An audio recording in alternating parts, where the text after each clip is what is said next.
deteksi intrusi pada aplikasi web dengan menggunakan algoritma random forest.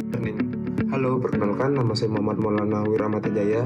Di sini saya akan membuat program sederhana yang berguna untuk mendeteksi serangan SQL injection dan serangan cross-site scripting atau biasa disingkat XSS. Arsitektur program ini dirancang dalam 3 server utama. Nah, pertama itu ada aplikasi server. Nah, yang kedua ini processing server, dan yang terakhir monitoring server.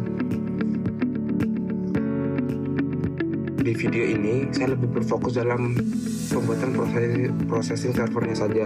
Processing server merupakan tempat machine learning ini berjalan. Nah,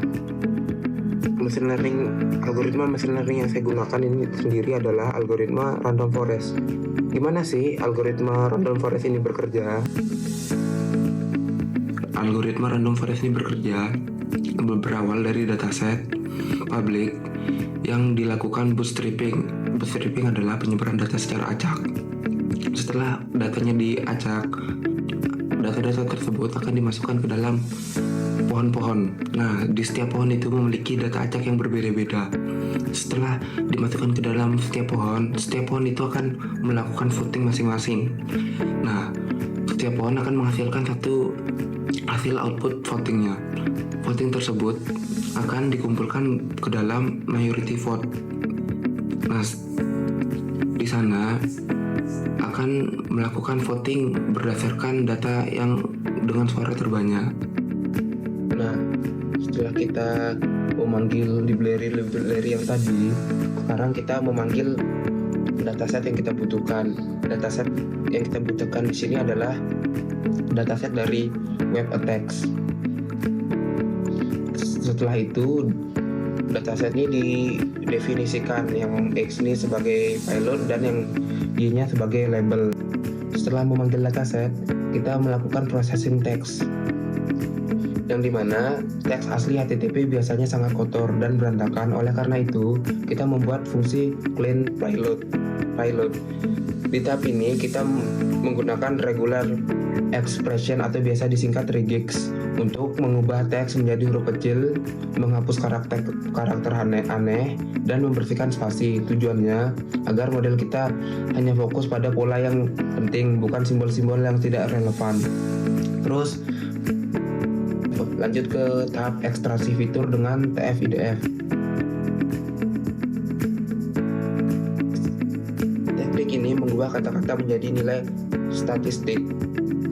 Kita juga menggunakan n-gram, yang artinya model ini tidak hanya melihat kata tunggal, tapi juga kombinasi kata. Terus yang tahapan selanjutnya melatih otak model. Setelah data siap, kita bagi menjadi 2 data. Yang pertama itu ada data training dan yang kedua ada data testing. Nah, disinilah tempat bekerjanya algoritma random forest. Setelah algoritmanya berjalan, setelah tahapan selanjutnya kita melakukan evaluasi dan uji coba. Sekarang saatnya pembuktian. Kita uji model dengan data yang belum pernah dilihat sebelumnya. Hasilnya kita bisa melihat tidak ada tingkat akurasi dan laporan klasifikasinya. Terakhir, kita buat fungsi deteksi otomatis untuk menguji payload secara manual.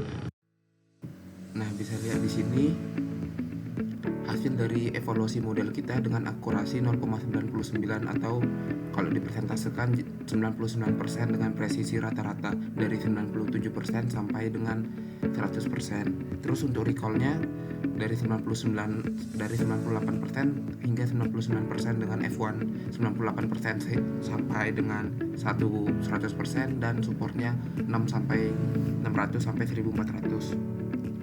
Nah, sedangkan uji coba pilotnya itu kita menggunakan 4 kasus yang berbeda. Yang pertama itu menghasilkan pilot normal, yang kedua itu dengan pilot yang sama, dan yang ketiga itu terdeteksi intrusi. Sekian dari video saya, kurang lebihnya mohon maaf. Assalamualaikum warahmatullahi wabarakatuh.